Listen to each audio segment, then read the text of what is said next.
I was born and raised in Tottenham, North London, a place where so many future stars came up from the ghetto side to become someone in the music industry. I'm part of 5 siblings, grew up with both mum and dad with a strict West Indian upbringing, which taught me a lot of values in life even today. It wasn't easy being third in line to my older brothers, because I easily could have been living in their shadows. However, I found my way from being a shy boy that had massive buck teeth from small, which I was teased a hell of a lot for, and it used to affect me until I found my voice, hanging around with my best friends coming up from Northumberland Park School. We used to hang out in our areas like Meridian and Selby, for example. There was enough of us. From about the age of 13, I was getting more into sound system culture, and I fell in love with what I used to hear growing up in the household, such as soca, calypso, reggae, UK lovers rock, and soul music.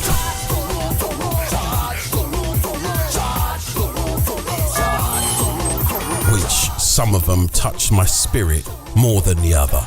And I used to visualize myself playing sound systems like my idols that you hear me say so many times, the mighty Saxon sound.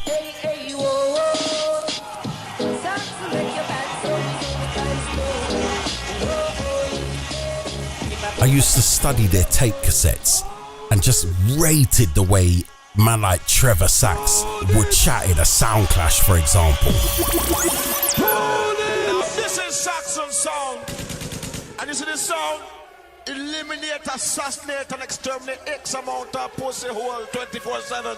And the way Musclehead or Mikey Bops would select heavyweight dubplate after dubplate. This absolutely mesmerized me.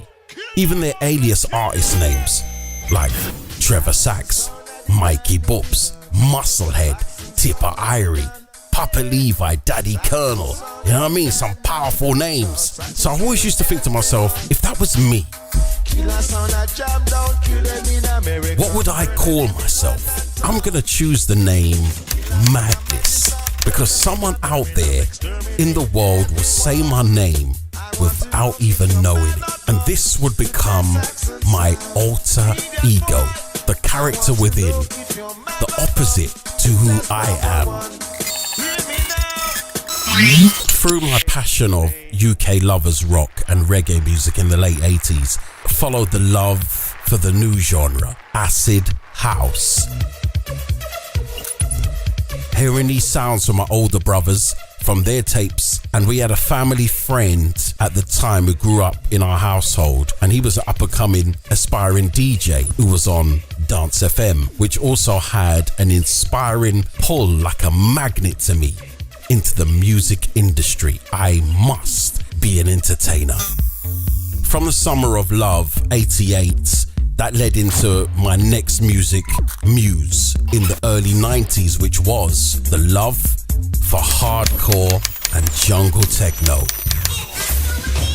My brethren, Justice, had purchased some Sound Lab decks. Now we was aspiring bedroom DJs, practicing in his bedroom at every chance we got, putting our money together, and we used to ride our bikes up to Green Lanes and just hang around in Music Power Shop, getting to meet people along the way. It was a one-on-one, it was a group thing, it was people talking, inspirational for each other when you hear tunes getting played. And DJ Crossfader was there, and he used to select a certain tunes that we used to say, that's what we want to hear. How much is that? Can we have that, please? Putting our hands up. Yeah. Can I have that? Can I have that? And then getting to talk to him. He played at a club, a local one called the Bass Box, and said to us, roll down, come and hear my set. Anyway, so back we would go on our bicycles and get back to Justice's place and start playing these tunes. He would mix, I will host. We would swap it over. He would host, I would mix. This is how we learn our craft. I started raving at an early age. Through the summer of 93, my mum had gone away to her home country, Trinidad, for a long time. It was like, I don't know, a couple months or something like that. And in that time, my dad had his business, so he was always working. So I had the time to get out to these places, and I would hang around with friends, and we would be driving down Epping Forest at night times and just chilling, you know what I mean? These are the days when man used to smoke and them things. So we used to drink, and oh man, Ray and nephews. Anything we could find, we would just make a concoction and just get wavy, as they say in today's world, and then we would look for the weekend to go raving.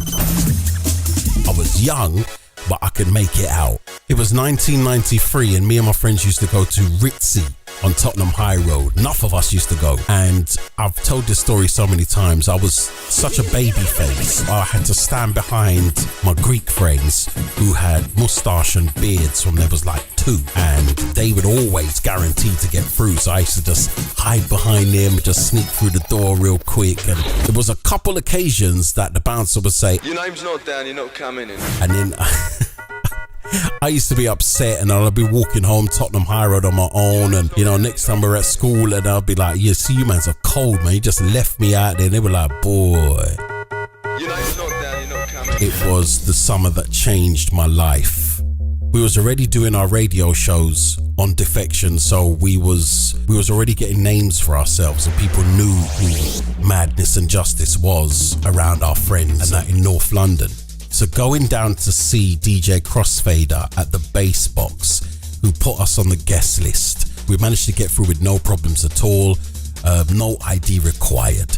And they had a wall of speakers in there that was, wow, it was the reason why they called it the Bass Box. It was heavyweight. After going there a few Saturdays, then that led on to the big one, Roller Express.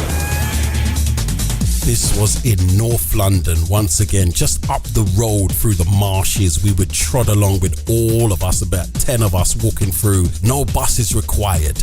We was getting lead on the way, we're drinking beers, we're doing this and doing that, having a smoke on our journey and saying, right, when we get, what we're gonna do, get there early so we can have the full night of raving, and we're gonna chat to the promoter and try and get upbringings.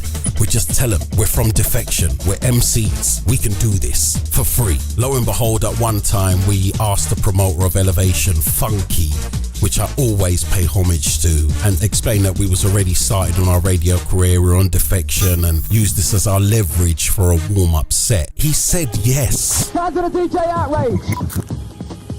What's up, Maddness, and man like Justice, controlling the OSC. Elevation crew, Roller Express. Around these times in North London, and also our radio brother was Chatter B. Now, Chatter B was our local MC Don, who had a Caribbean Cockney twang.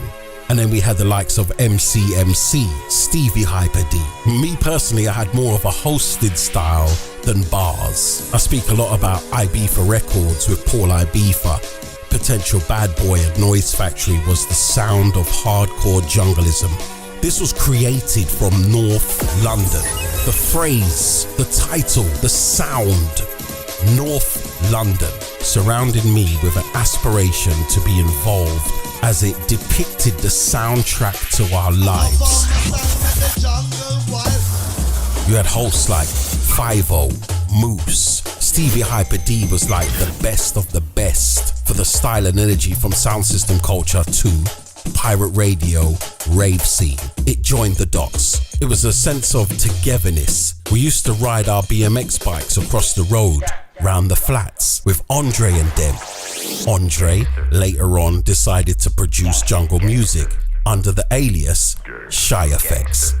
Part of the best rave culture, which was organic and can never ever be replicated or replaced, coming up from North and East London. Recognize this. There's someone else as well that, if I'm telling my music journey, that inspired me to challenge my musical capabilities, and that person was